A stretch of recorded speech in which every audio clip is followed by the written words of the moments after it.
नमस्कार दोस्तों, कैसे हैं आप लोग? तो हम लोगों ने एक नई सीरीज शुरू की थी, जो थी भारतीय संविधान के महत्वपूर्ण अनुच्छेद, जिसके अंदर हम कंसेप्ट की बात भी करते हैं और फैक्ट की बात भी करते हैं। हमने अपने पिछले वीडियो लेक्चर के अंदर भारतीय संविधान के पहले अनुच्छेद यानी अनुच्छेद 1 के बारे में चर्चा की थी कि क्या हमारे संविधान में वास्तविक रूप से लिखा गया है। कि सामान्यतः हम लोग चीजों को रटने पर ज्यादा ध्यान देते हैं, लेकिन मेरा यह मानना है कि अगर आप भारतीय संविधान को बहुत बारीकी से पढ़े तो न केवल आपके एग्जाम में आपको मदद मिलेगी और बल्कि आनंद भी आएगा। तो आज हम लोग भारतीय संविधान के अंदर 3 अनुच्छेद पर विस्तार पूर्वक चर्चा करेंगे, जिसमें हम लोग क्या कंसेप्ट है और क्या फैक्ट है, इन दोनों के बारे में चर्चा करेंगे। और वो 3 आर्टिकल हैं, आर्टिकल 2, 3 और 4। शुरुआत करते हैं अनुच्छेद 2 से। देखिएगा हमारे संविधान में एक्चुअल में क्या लिखा है, फिर उसके अनुसार हम लोग इस चीज को डीप में पढ़ने की कोशिश करेंगे। देखिए आर्टिकल 2 कहता है, उसमें जो शीर्षक दिया गया है वो दिया गया है नए राज्यों का प्रवेश या स्थापना। इंग्लिश में अगर आप देखेंगे एडमिशन और एस्टैब्लिशमेंट ऑफ न्यू स्टेट्स, और लिखा गया है कि संसद विधि द्वारा ऐसे निर्बंधनों और शर्तों पर जो वह ठीक समझे संघ में नए राज्यों का प्रवेश और उनकी स्थापना कर सकेगी। तो बहुत गहरी बात कही गई है 2 लाइनों के अंदर। हम लोग बहुत बारीकी से इस चीज को समझने की कोशिश करेंगे कि जो शब्द हैं इनका क्या अर्थ है, और उसके बाद चर्चा करेंगे अनुच्छेद 2 क की, जो कि वर्तमान में हमारे संविधान से निरसित कर दिया गया है, यानी वर्तमान में हमारे संविधान में अनुच्छेद 2 क नहीं है। तो शुरुआत करते हैं अनुच्छेद 2। ठीक, आप लोग जो भी वीडियो देख रहे हैं, वीडियो के अंत में अगर आपको ये वीडियो पसंद आए तो आप इसे लाइक कर सकते हैं, मुझे अपने सुझाव दे सकते हैं। अगर आपको ऐसा लगता है कि जो मैंने आपको समझाया उससे आपको मदद मिली, तो आप दूसरे व्यक्ति या दूसरे लोगों के साथ भी इसे शेयर कर सकते हैं। तो शुरुआत करते हैं अनुच्छेद 2। पहला शब्द लिखा है संसद विधि के द्वारा। ये शब्द बड़े महत्वपूर्ण होते हैं संविधान में। विधि के द्वारा आपने पढ़ा होगा साधारण बहुमत, प्रभावी बहुमत, विशेष बहुमत या फिर पूर्ण बहुमत।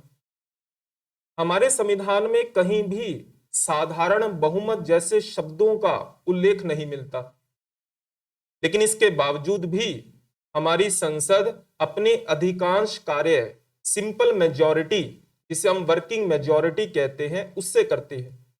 तो हमारे संविधान में अगर कहीं भी आपको ये शब्द मिल जाए विधि के द्वारा, तो इसका मतलब होता है साधारण बहुमत। साधारण बहुमत को कार्यशील बहुमत भी कहते हैं, इंग्लिश में अगर हम कहें सिंपल मेजॉरिटी या फिर वर्किंग मेजॉरिटी। तो पहली बात आपको शायद ये समझ में आई होगी कि जहां पर भी हमारे संविधान में ये शब्द लिखा होता है संसद विधि के द्वारा, तो यानी संसद साधारण बहुमत से यह कार्य करती है।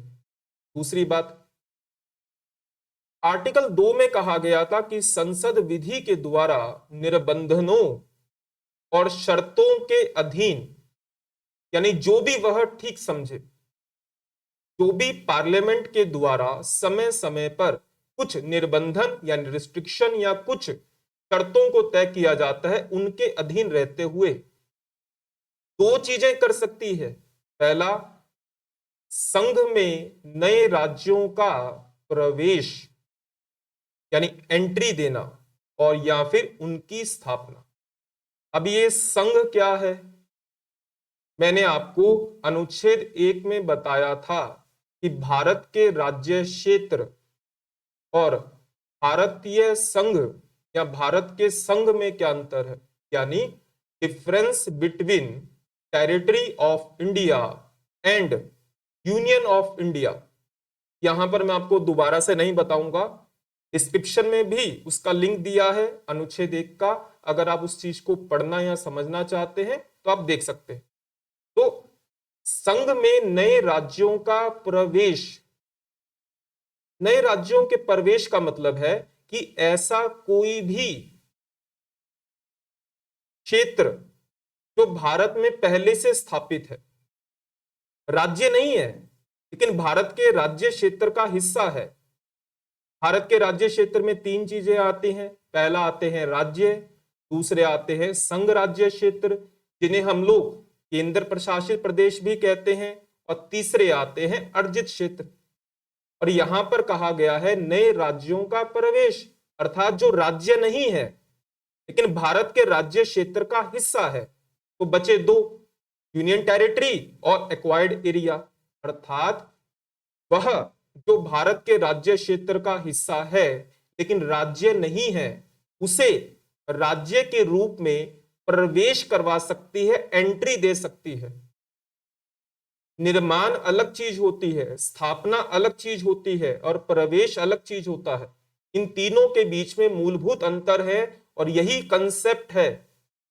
आप लोग फैक्ट के रूप में कुछ भी रट लीजिए कि अनुच्छेद 2 में क्या है, अनुच्छेद 3 में क्या है, लेकिन अगर आपको आधारभूत समझ नहीं है तो उसका कोई भी रटने का फायदा नहीं है। यहां पर मैं दोबारा से बात कहना चाहूंगा कि वह क्षेत्र जो भारत के राज्य क्षेत्र का हिस्सा है लेकिन राज्य नहीं है, तो इसका मतलब क्या होगा, या तो वो संघ राज्य क्षेत्र है या फिर वो अर्जित क्षेत्र है, उसे राज्य के रूप में प्रवेश करवा सकती है। उदाहरण के तौर पर, हालांकि उसको हम आगे भी डिस्कस करेंगे, जब हमारे देश का संविधान लागू हुआ उस समय राज्यों को 4 कैटेगरी में बांटा गया था, ABCD, जो मैंने पिछले वीडियो लेक्चर में बताया था।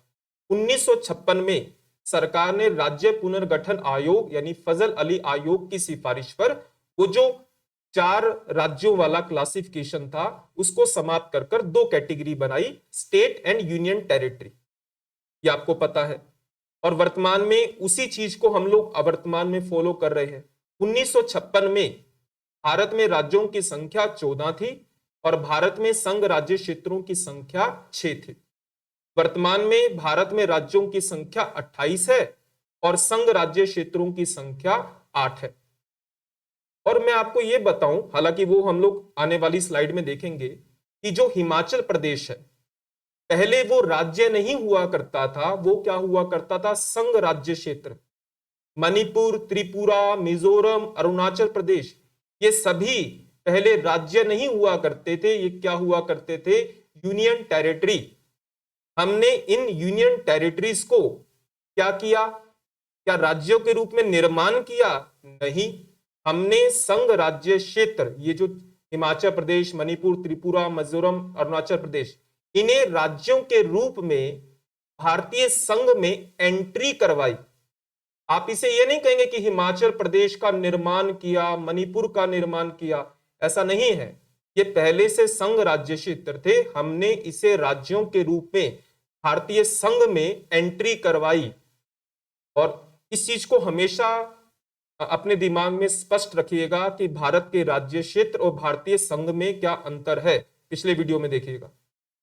तो ये समझ में आया होगा कि नए राज्यों का प्रवेश क्या है, अर्थात जो भारत के राज्य क्षेत्र का हिस्सा है लेकिन राज्य नहीं है, या वो संघ राज्य क्षेत्र होगा या अर्जित क्षेत्र होगा, उसे हमने राज्य के रूप में प्रवेश करवाया। कहां? भारतीय संघ में।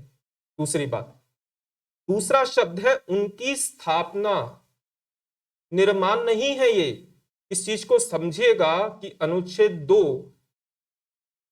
स्थापना और प्रवेश की बात करता है, अनुच्छेद 3 राज्य के निर्माण की बात करता है। स्थापना का मतलब क्या है, अर्थात वह राज्य जो अभी स्थापित ही नहीं है, वह राज्य जो अभी स्थापित ही नहीं है, यानी अस्तित्व में ही नहीं है, ना वो राज्य है, ना वो संघ राज्य क्षेत्र है, ना वो अर्जित क्षेत्र है, कुछ भी नहीं है, वो राज्य के रूप में स्थापित या अस्तित्व में ही नहीं है। हम उसे स्थापित करना चाहते हैं, निर्माण नहीं है।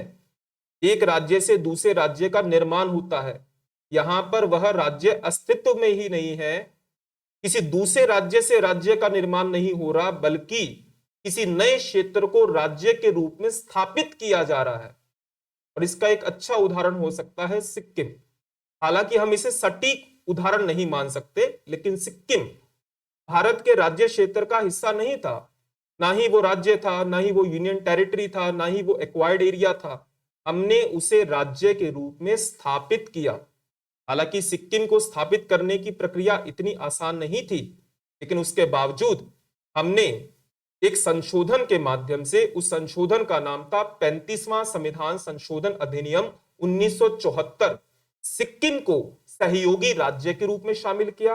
और आगे चलकर जब हमने 35वें संशोधन के द्वारा सिक्किम को सहयोगी राज्य के रूप में शामिल किया, जो कि एक नई कैटेगरी थी, वरना हम तो राज्य की बात करते हैं, संघ राज्य क्षेत्र की बात करते हैं, अर्जित क्षेत्र की बात करते हैं, लेकिन एक नई कैटेगरी हमने विकसित की, जो थी सहयोगी राज्य। और 35वें संशोधन के द्वारा हमने संविधान में एक आर्टिकल जोड़ा, अनुच्छेद 2 क, और 36वें संशोधन के द्वारा हमने उस सहयोगी राज्य के अस्तित्व को समाप्त कर कर उसके राज्य के रूप में स्थापना की, निर्माण नहीं, स्थापना की। उम्मीद करता हूं कि आपको यह आर्टिकल 2 समझ में आया होगा। मैं कुछ इमेजेस दिखाता हूं, उससे आपको समझ में आएगा। मूल संविधान, यानी जब हमारे देश का संविधान लागू हुआ, उस समय राज्यों को इन 4 कैटेगरी में बांटा गया था, ए बी सी डी। और हमारे संविधान के अंदर भाग 6, 7, 8, 9 इसमें इस तरीके से उल्लेख किया गया था। आगे चलकर 1956 में कैसा था? 1956 में हमने फजल अली आयोग यानी राज्य पुनर्गठन आयोग की सिफारिश पर एक अमेंडमेंट किया, जिसका नाम था 7वां संविधान संशोधन अधिनियम 1956। और उसके द्वारा जो वो पहले वाला क्लासिफिकेशन था 4 राज्य ए बी सी डी, उसको समाप्त किया और 2 कैटेगरी बनाई, स्टेट एंड यूनियन टेरिटरी। और उस समय कितने राज्य थे? राज्यों की संख्या थी 1956 में 14, और संघ राज्य क्षेत्रों की संख्या कितनी थी? 6।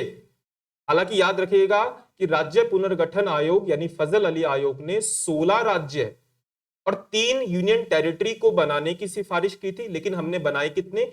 14 राज्य और 6 संघ राज्य क्षेत्र।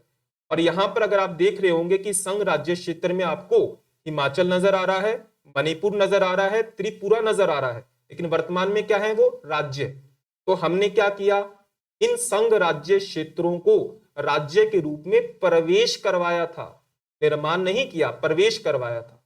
और वर्तमान में अगर आप देखेंगे तो भाग 6 में राज्य है, भाग 7 में कुछ भी नहीं है, निरसित है, भाग 8 में क्या है? यूनियन टेरिटरी है, और भाग 9 क्योंकि हमने 7th अमेंडमेंट के द्वारा समाप्त कर दिया था, 73वें संविधान संशोधन के द्वारा उसे पुनर्जीवित करते हुए हमने उसमें क्या डाला? पंचायतें। तीसरी स्लाइड, वर्तमान में भारत के राज्य क्षेत्र ये है। भाग 6 में क्या है? राज्य। भाग 8 में क्या है? Union territory. राज्यों की संख्या कितनी है? 28 है। यूनियन टेरिटरी की संख्या कितनी है? 8 है। क्या भारत में कोई वर्तमान में अर्जित क्षेत्र है? बिल्कुल नहीं है। और भाग 9 में क्या है? पंचायतें हैं। तो उम्मीद करता हूं कि आप लोगों को अनुच्छेद 2 समझ में आया होगा कि संसद विधि द्वारा यानी साधारण बहुमत क्या कर सकती है? भारतीय संघ में नए राज्यों का प्रवेश और उनकी स्थापना कर सकती है। 2 क हमने जोड़ा, जिसके अंदर हमने सिक्किम को एक सहयोगी राज्य, एक सहयुक्त राज्य का दर्जा दिया। किस अमेंडमेंट के द्वारा? 35th अमेंडमेंट के द्वारा। और बाद में हमने 36 अमेंडमेंट के द्वारा उसे भारतीय संघ में स्थापित कर दिया, एज ए स्टेट, निर्माण नहीं, स्थापित किया था। ठीक, बढ़े आगे। चलो, बहुत बढ़िया। वीडियो पसंद आ रहा हो तो लाइक कीजिएगा, शेयर कीजिएगा, कमेंट कीजिएगा। ठीक, बाकी आपकी इच्छा है। अब बात करते हैं अनुच्छेद 3 की।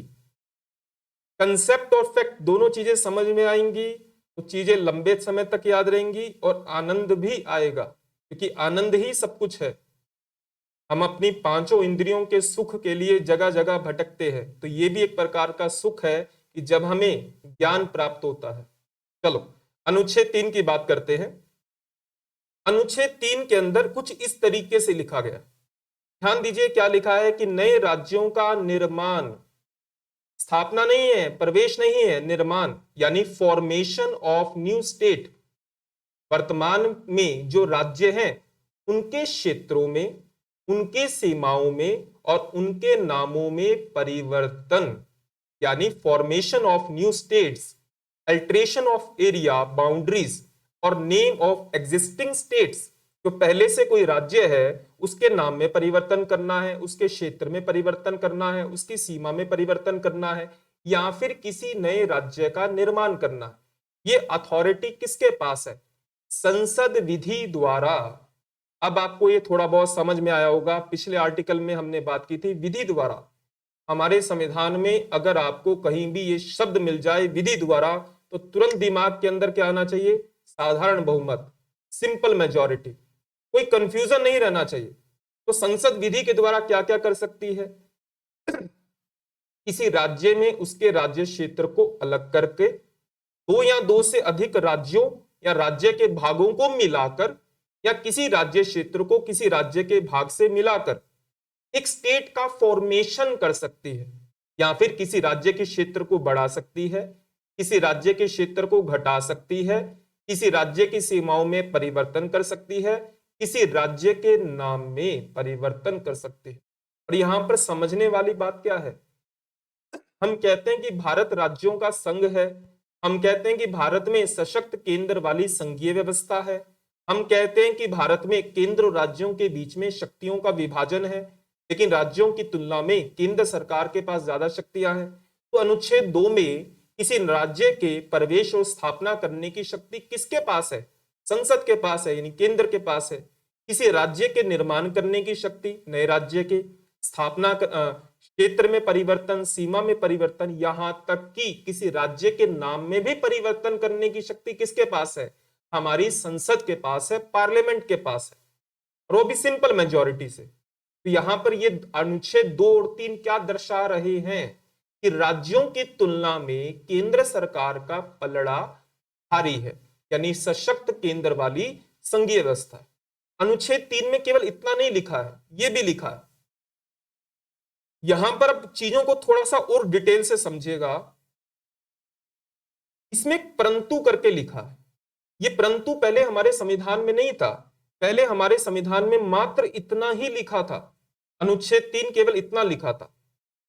ये वाला जो परंतु वाला पॉइंट है, यहां से लेकर यहां तक ये जोड़ा गया 5वें संविधान संशोधन के द्वारा। और ये वाले जो पॉइंट है, ये दोनों पॉइंट, ये दोनों स्पष्टीकरण जोड़े गए 18वें संविधान संशोधन के द्वारा।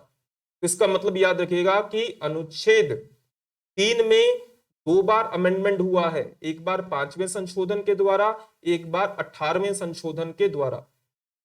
याद रखिएगा। अब मैं समझाता हूं कि इसमें क्या लिखा है आसान भाषा में। अनुच्छेद 3 संसद विधि के द्वारा, नहीं बताने की आवश्यकता है कि इसका क्या अर्थ है। 2 चीजें कर सकती है। पहला, किसी नए राज्य का निर्माण कर सकती है, प्रवेश या स्थापना नहीं, निर्माण, फॉर्मेशन ऑफ न्यू स्टेट। या फिर वर्तमान में कोई राज्य है तो उसके क्षेत्र में, उसकी सीमा में या उसके नाम में परिवर्तन कर सकती है। ये अथॉरिटी किसके पास है? पार्लियामेंट के पास है, केवल पार्लियामेंट के पास है। आर्टिकल 3 के जरिए वो 2 काम कर सकती है, न्यू स्टेट का फॉर्मेशन कर सकती है, या जो एग्जिस्टिंग स्टेट है उसकी बाउंड्री में अल्टरेशन कर सकती है, बाउंड्री में या क्षेत्र में, या फिर उसके नाम को परिवर्तित कर सकती है। अब समझिएगा 5वें संशोधन के द्वारा क्या हुआ।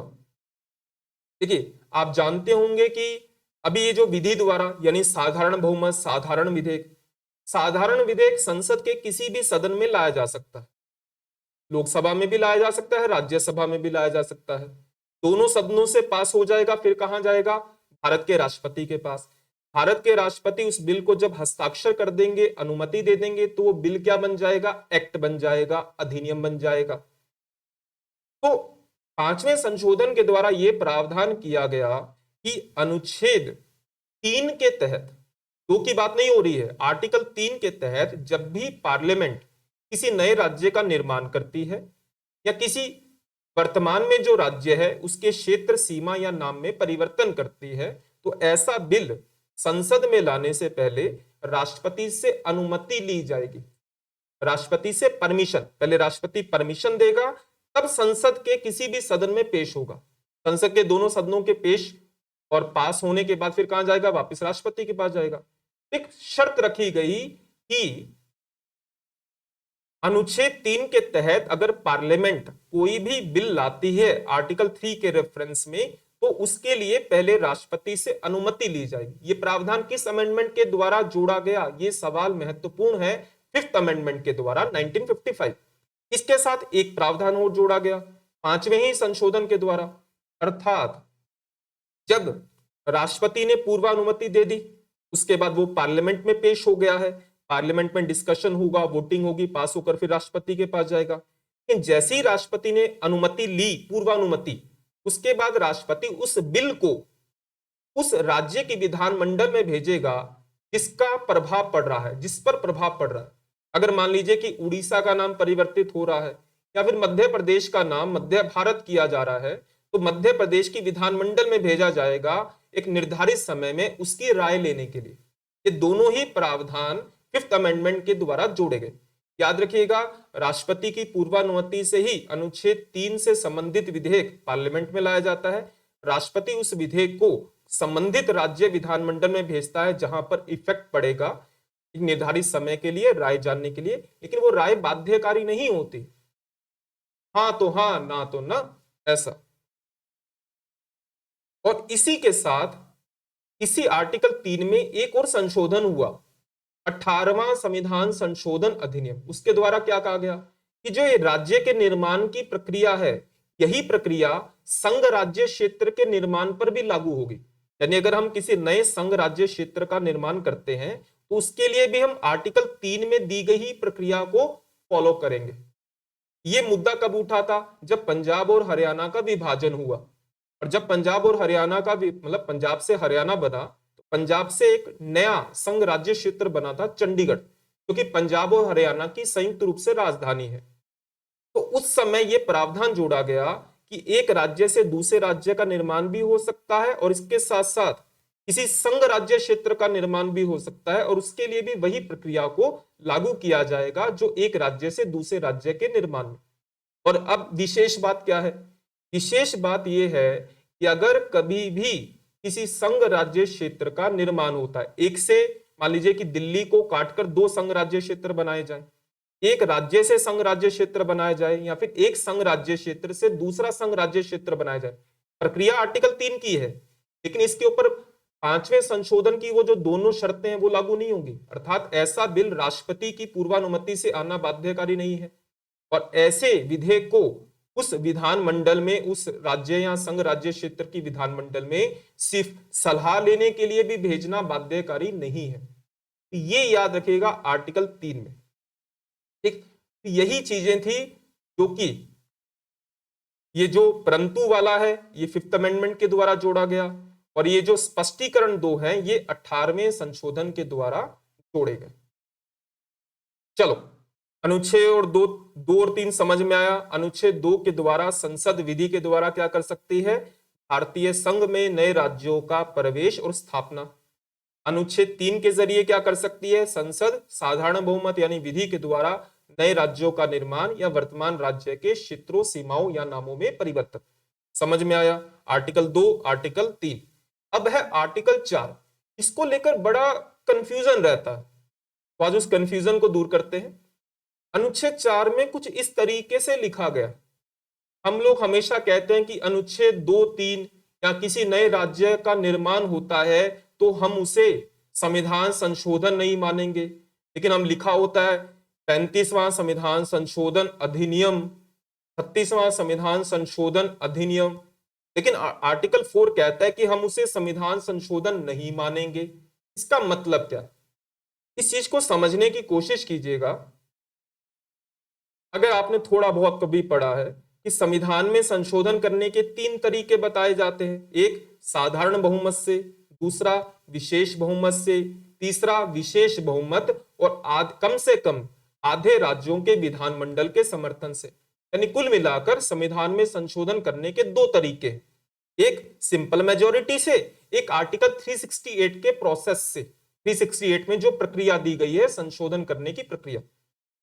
अब क्या कहा गया है कि अगर पार्लियामेंट विधि के द्वारा, विधि का मतलब क्या है, साधारण बहुमत, लेकिन अनुच्छेद 368 के तहत जब संविधान में संशोधन होता है तो साधारण बहुमत का उपयोग नहीं होता, विशेष बहुमत का उपयोग होता है। लेकिन आर्टिकल 2 और 3 के जरिए जब पार्लियामेंट नए राज्यों की स्थापना, प्रवेश या निर्माण करती है तो क्या करती है, साधारण बहुमत विधि के द्वारा। तो अगर आर्टिकल 2 और 3 की शक्तियों का उपयोग करते हुए पार्लियामेंट संविधान की पहली अनुसूची या चौथी अनुसूची, पहली चौथी अनुसूची क्या है ये आप अनुसूचियों वाले चैप्टर में देख सकते हैं, वीडियो भी है उसके ऊपर। तो पहली या चौथी अनुसूची में कोई भी परिवर्तन करती है उसमें आर्टिकल 368 की संशोधन की प्रक्रिया का उपयोग नहीं किया जाएगा। क्यों नहीं किया जाएगा, क्योंकि लिखा है अनुच्छेद 2 में संसद विधि के द्वारा, अनुच्छेद 3 में लिखा है संसद विधि के द्वारा। तो इसका मतलब यह है अनुच्छेद 2 और 3 के जरिए अगर कोई भी संविधान में संशोधन होता है तो वो साधारण बहुमत से होता है, ना कि विशेष बहुमत से। तो क्या हम उसे संविधान संशोधन मानेंगे, बिल्कुल मानेंगे, लेकिन अनुच्छेद 368 के तहत संविधान संशोधन नहीं मानेंगे। यही मेन बात है। संविधान संशोधन तो हुआ है लेकिन आर्टिकल 368 के जरिए नहीं हुआ। कैसे हुआ है, साधारण बहुमत से हुआ है, क्योंकि आर्टिकल 368 के जरिए संविधान में जब भी कुछ संशोधन होता है तो उसकी एक निर्धारित प्रक्रिया है और एक विशेष बहुमत है।